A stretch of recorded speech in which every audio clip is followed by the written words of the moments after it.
Bonjour, je m'appelle Moussa Koné. Je vais vous raconter mon histoire.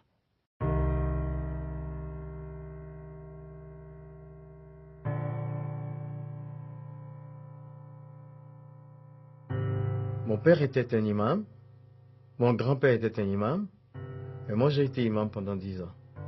Et j'étais l'assistant de mon père, qui était un missionnaire de l'islam.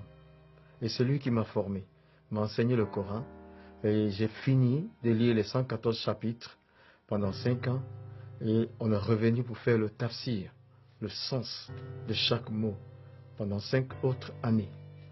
Et donc, mon père était pour moi un héros, je voulais lui ressembler, être un imam comme mon père, être un imam comme mon grand-père. Alors, il y avait cette question que j'ai posée à mon père. Pendant que nous lisons le Coran, si la mort intervient, est-ce que nous allons partir au paradis? Et là, sa réponse a été, on ne peut pas le savoir pendant que nous sommes vivants. Parce qu'il y aura des balances qui seront érigées au jour du jugement et ça va peser les œuvres de chaque personne. Et donc, à cela, j'ai commencé moi-même mes propres recherches. Alors, je commence par la 100e sourate dans le Coran, à partir du verset 3. Il dit Inna lisan li rabihi la kanudun wa innahu ala zalika la shahidun wa innahu li hubli khairi la shadidun. C'est-à-dire, l'homme est ingrat envers son Seigneur et il est témoin de son ingratitude. Le Coran veut dire que tous sont pécheurs, tous les humains pêchent. Après la 101e sourate dit Fa amaman sakulati mawazinuhu fa huwa fi shati radiyati wa amaman kafati mawazinuhu fa ummuhu khawiyati. C'est-à-dire, si tes œuvres bonnes surpassent le péché, tu vas au paradis, mais si c'est l'inverse, tu vas en enfer. Alors je commençais à réfléchir. La 100e sourate me dit que je suis pécheur et la 101e sourate me dit que je dois avoir plus de bonnes actions que de péchés. J'avais 35 ans, je ne connaissais pas le nombre de mes actions, ni bonnes ni mauvaises. Logiquement, je ne pouvais pas savoir mon séjour dans l'au-delà. Ce qui m'attristait beaucoup. Et dans mes recherches, j'ai aussi découvert la personne de Jésus dans le Coran. Je le découvre d'abord avec des titres. Dans la 4e sourate, verset 171, il y a 3 titres au moins. Il y a Al-Masih, le Messie. Il y a Ruhullah, l'Esprit de Dieu. Il y a Kalimatullah, la parole de Dieu. Je suis donc le Messie, la parole de Dieu, l'Esprit de Dieu. Ensuite, je découvre que Jésus n'a jamais péché, il n'a pas péché dans le Coran, mais par contre, j'ai découvert les péchés des autres prophètes. Alors, le prophète de l'islam, 48e sourate, versets 1 et 2, il dit, Allah lui dit, nous t'accordons la victoire pour te prouver que nous pardonnons tes péchés. Je dis, mais lui aussi, il a péché, mais Jésus, jamais. Il n'a pas péché. La 19e sourate dit un enfant saint, sans péché. À sa naissance, un enfant saint. Ça veut dire sans péché. Alors, je découvre après que Jésus a été crucifié, mais la sourate 4 d'abord, au verset 156 et 158, rejette la crucifixion de Jésus. Ces versets disent que quelqu'un d'autre a été crucifié à sa place. Mais par contre, la 3e sourate, le verset 55, un dialogue entre Allah et son prophète Jésus dans le Coran. Il dit Izikalallah.